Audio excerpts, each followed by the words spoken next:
Subsequently, I learned it was an operation undertaken by the Liberal war room itself. 2 operatives went to the conference and planted these buttons, and in an attempt to tie Conservative supporters to the politically toxic Donald Trump. I was having dinner with friends, and I saw some people who I recognized to be Liberal staffers. I overheard the person next to me, a man, who had already identified himself as someone who was working in the Liberal war room, and he's talking about how he was at the conference and planted these buttons in a Liberal campaign-sanctioned false flag operation. So I confronted him.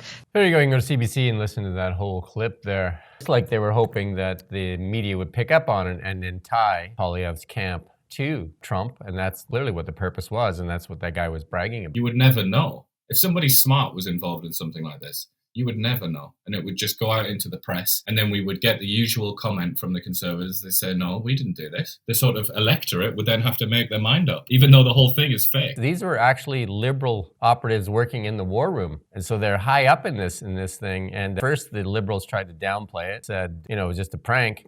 And then most recently, Mark Carney just made a statement on it and said he does not agree with it. And the Liberal punishment for this, reassigned. I wonder why they're going to be reassigned. Not fired, reassigned.